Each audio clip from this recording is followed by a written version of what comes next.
పాలిటిక్స్కు ఇక్కడ పెనట్రేషన్ లేదు కనుక ఆ పెనట్రేషన్కు బీజేపీ చేస్తున్న ప్రయత్నంలో భాగం కావచ్చు. ఎందుకంటే ఆల్రెడీ రజనీకాంత్తో కొంత ప్రయత్నం బీజేపీ చేసింది. కానీ రజనీకాంత్ స్పిరిచువల్ పాలిటిక్స్, ఆధ్యాత్మిక రాజకీయాలు అన్నాడు. బట్ కారణం ఏదైనా రజనీకాంత్ పార్టీ పెట్టలేదు.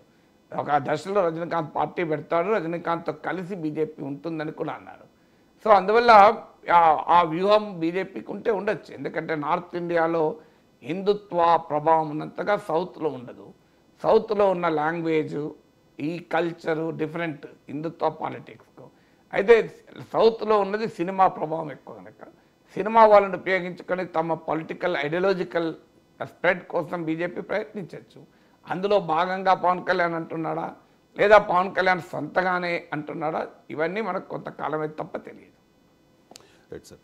ఇక విశాఖ ఉక్కు పరిశ్రమ ప్రైవేటీకరణను ఆపాలి అంటూ కార్మికులు చాలా కాలంగా అక్కడ ఆందోళనలు నిర్వహిస్తూ ఉన్నారు సార్, నిరసనలు కూడా వ్యక్తం చేస్తూ ఉన్నారు. ఈ నేపథ్యంలో నిన్న కొంతమంది కార్మిక పరిరక్షణ సంఘాల నాయకులు డిప్యూటీ సీఎం పవన్ కళ్యాణ్ పరిరక్షణ కాదండి, విశాఖ ఉక్కు పరిరక్షణ లేదు సార్, అదే ఇక్కడ అంటే విశాఖ ఉక్కు పరిశ్రమకు సంబంధించిన కార్మిక పరిరక్షణ సంఘాల నాయకులతో ఆదివారం సమావేశమయ్యారు డిప్యూటీ సీఎం పవన్ కార్మిక కళ్యాణ్. పక్కన కామా ఉంది, కార్మిక సంఘాలు విశాఖ ఉక్కు పరిరక్షణ సంఘాలు. అవును సార్, కార్మిక కామ పరిరక్షణ సంఘాలు. దానికంటే లాంగ్వేజ్ ఎలా ఉంటాడు, కార్మిక పరిరక్షణ అంటే మీనింగ్ మారిపోతుంది.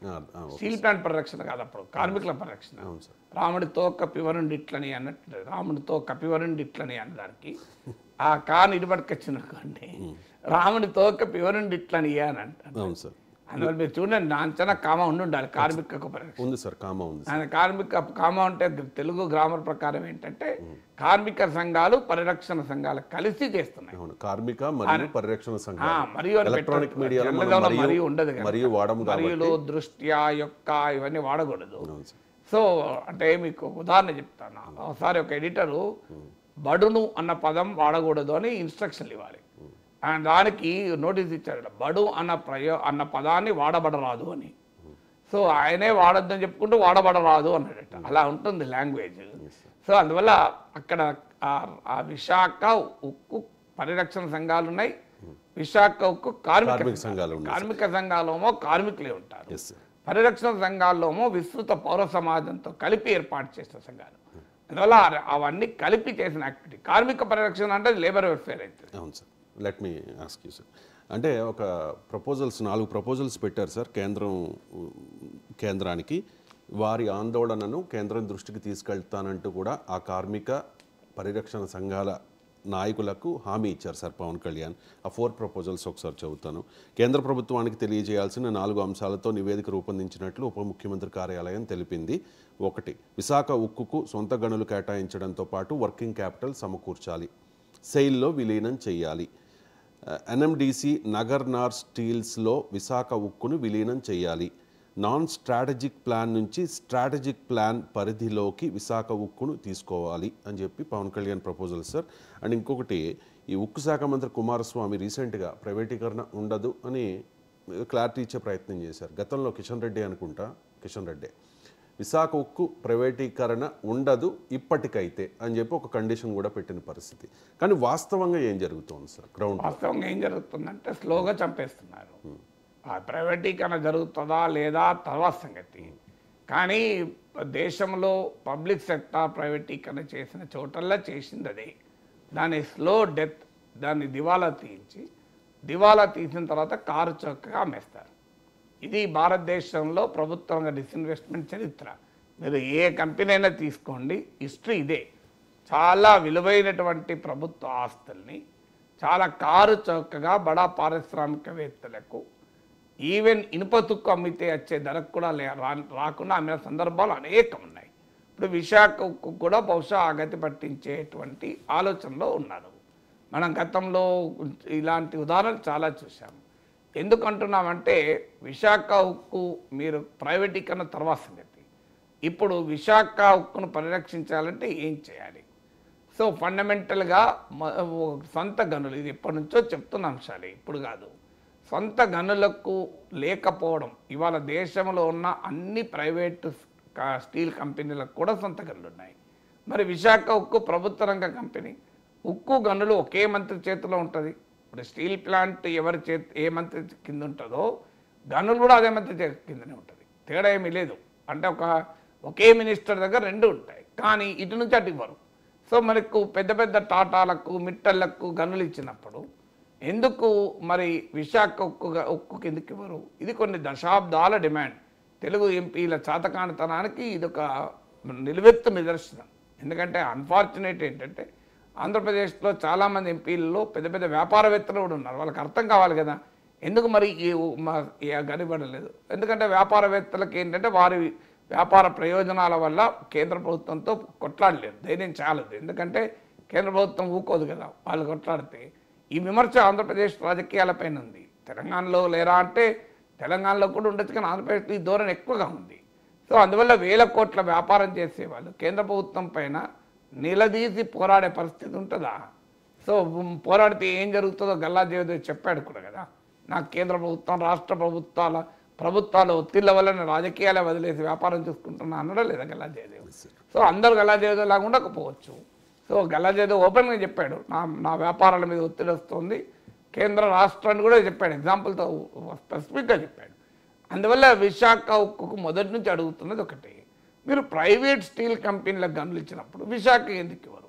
ఇస్తే ఏంటి తేడా? ఇప్పుడు ప్రైవేట్ అయితే 500 రూపాయలు అయ్యే ఖర్చు సొంత గనులు ఉంటే 500 రూపాయలు అవుతుంది, సొంత గనులు లేకపోతే 3000 4000 అవుతుంది. సో ఇంత తేడా రా మెటీరియల్కి వస్తుంది. అందువల్ల విశాఖ ఉక్కుకు సొంత గనులు ఇవ్వండి. గతంలో ఒడిస్సాలో ఒకటి కేటాయించారు, దాంట్లో డబ్బులు పోసారు తప్ప ఇనుప గని వెళ్ళలే, స్టీల్ ప్లాంట్ డబ్బులు పోస్తుంది తప్ప. తర్వాత బయలడిల్లాలో మీకు బోలెడన్ని నిక్షేపాలు ఉన్నాయి, వాటిని ఇవ్వకుండా ప్రైవేట్ వారికి ఇస్తున్నారు. ఇలాంటప్పుడు మీరు కనీసం సేల్లో కనుక దీన్ని మెర్జ్ చేస్తే, సేలుకు పుష్కలంగా ఇనుప ఖనిజాలు ఉన్నాయి, ఇంకా 100-150 సంవత్సరాలకు చాలినంత ఐరన్ ఓర్ ఉంది. అందువల్ల మీరు సేల్లో steel authority of India limited, అది కూడా ప్రభుత్వ రంగ కంపెనీ, దాంట్లో గనక మీరు విలీనం చేస్తే ఇప్పుడు ఇక్కడ 7.2 మిలియన్ టన్స్ ప్రొడక్షన్ కెపాసిటీ ఉంది విశాఖ స్టీల్ ప్లాంట్కు. ఇవాళ రా మెటీరియల్ లేక 50-60% కూడా లేని ప్లాంట్ లోడ్ ఫ్యాక్టర్ అంటారు పిఎల్ఎఫ్ అని. అంటే సామర్థ్యంలో 50-60% నుంచి ప్రొడ్యూస్ చేయలేకపోతున్నారు. ఉన్న 3 బ్లాస్ట్ ఫర్నేసెస్లో ఒక బ్లాస్ట్ ఫర్నేస్ చాలా కాలం మూతపడింది, ఎప్పుడు ఏదో ఒకటి మూతపడి ఉంటుంది. ఆ పరిస్థితి ఎందుకు రావాలి? సేల్లో విలీనం చేస్తే విశాఖ స్టీల్ ప్లాంట్కు మీకు బ్రహ్మాండంగా నియర్లీ 20,000 ఎకరాల ల్యాండ్ ఉంది, విస్తరించడానికి ల్యాండ్ ఉంది, టెక్నాలజీ ఉంది, మిషనరీ ఉంది, మ్యాన్ పవర్ ఉంది. కావాల్సింది ఏంటి? మీకు రా మెటీరియల్ క్యాపిటల్ కావాలి. దాన్నన్నా స్టీల్ ప్లాంట్కి కేటాయించండి విశాఖకు. లేదంటే ఆ కెపాసిటీ ఉన్న మరో ప్రభుత్వ రంగ సంస్థ అయిన స్టీల్ అథారిటీ ఆఫ్ ఇండియా లిమిటెడ్లో విలీనం చేయండి. చేస్తే మీకు ఏమవుతుంది అంటే అప్పుడు 20 మిలియన్ టన్నులకు కూడా విశాఖ సామర్థ్యాన్ని విస్తరించే అవకాశం ఉంటుంది. సో అందువల్ల ఫండమెంటల్గా ఇనుప ఖనిజం గనులు ఇవ్వండి, లేదా సేల్లో మెర్జ్ చేయండి. అలాగే క్యాపిటల్, మీరు గతంలో కేంద్ర ప్రభుత్వం ప్రిఫరెన్షియల్ షేర్లను ఇచ్చి 3,000 కోట్లకి అరౌండ్ ఓవర్ 3,000 కోట్ల గుర్తున్నంత వరకు, సో అవి కేటాయించింది, వాటిని తిరిగి స్టీల్ ప్లాంట్ చెల్లించింది. అలాగే మీరు ఇప్పుడు కూడా క్యాపిటల్ సమకూర్చొని మళ్ళీ చెల్లిస్తారు స్టీల్ ప్లాంట్. ఎందుకంటే స్టీల్ ప్లాంట్ చరిత్రలో కేంద్ర ప్రభుత్వంకి చెల్లింపులే ఉన్నాయి తప్ప కేంద్ర ప్రభుత్వం నుంచి 1000 కోట్లు తీసుకున్న ఉదాహరణ లేదు. స్టీల్ ప్లాంట్ మొత్తంలో కూడా ఇంతవరకు చరిత్రలో కేంద్ర ప్రభుత్వం మీద పెట్టుబడి ఎంతో తీయని లెక్కలు. సో అందువల్ల మీరు ఆ క్యాపిటల్ సమకూర్చండి అన్నారు. తర్వాత వాళ్ళకి రా మెటీరియల్ ఉంటే ఆశ్చర్యం వేస్తే ఏంటంటే రైల్వే వ్యాగన్లు కూడా ఇవ్వరు. ఆ సమయానికి రైల్వే వ్యాగన్లు లేక రా మెటీరియల్ సప్లై కావడం లేదు. మీకు ఇనుప ఖనిజము బొగ్గు నిల్వలు ఉండడం లేదు, 2 రోజులకు సరిపోయేంత బొగ్గు నిల్వలు ఉండడం లేదు. అందువల్ల ఇవన్నీ చేస్తే స్టీల్ ప్లాంట్ నిలబడుతుంది, ఉపన్యాసాలు ఇస్తే నిలబడదు కదా. స్టీల్ ప్లాంట్ మేము ప్రైవేటీకరించము, కానీ ప్రభుత్వ రంగంలో దాన్ని చంపేస్తాము. అదేం రాజకీయం అది? డెఫినెట్గా పవన్ కళ్యాణ్, చంద్రబాబు నాయుడు ప్రామిస్ చేశారు. ఎలక్షన్ల ముందు ఏమన్నారు? ఇది సెంటిమెంట్, చంద్రబాబు నాయుడే అన్నారు ఇది సెంటిమెంట్ ఇది అని. ఇప్పుడు ఏమంటున్నారు? సెంటిమెంట్ బేట్ రాజకీయం చేయొద్దు అంటున్నారు. మరి ఎన్నికల ముందు మీరే అన్నారు కదా సెంటిమెంట్ ఇది అని. నేను అప్పుడు అనలేదు, ఇప్పుడు అనలేదు సెంటిమెంట్ అని. నేను అప్పుడైనా ఇప్పుడైనా it is sheer economic logic. Sentiment కొరకు నష్టాలు వస్తుంటే కూర్చొని పెట్టుకోలేం కదా. నేను ఆ రోజు సెంటిమెంట్ అనలేదు, ఎన్నికల ముందు అనలేదు, ఎన్నికల తర్వాత అనలేదు. సెంటిమెంట్ కొరకు స్టీల్ ప్లాంట్ కాపాడని కూడా అంటలేను. స్టీల్ ప్లాంట్ ఈ దేశ ప్రజల ఆస్తి, దాన్ని సమర్థవంతంగా నిర్వహించవచ్చు, నష్టాలు లేకుండా నిర్వహించవచ్చు, జాతీయ ప్రయోజనాల కొరకు కాపాడవచ్చు అంటున్నాం. ఆ పనైనా చేయండి అని అంటున్నాం. ఎన్నికల ముందు ఒకటి, ఎన్నికల తర్వాత ఒకటి మాట్లాడితే డెఫినెట్గా ప్రజలు ప్రశ్నిస్తారు. అందువల్ల పవన్ కళ్యాణ్ జోక్యం చేసుకొని కేంద్ర ప్రభుత్వాన్ని ఒప్పిస్తే అంతకన్నా ఆనందమే ఉంటుంది. సార్, ఇక తెలంగాణ ముఖ్యమంత్రి రేవంత్ రెడ్డి ఒక మాట అంటూ ఉన్నారు సార్. మూసీ నదిలో మురికిని పూర్తిగా ప్రక్షాళన చేసి అద్భుతంగా మారుస్తామని హామీ కూడా ఇస్తూ ఉన్నారు.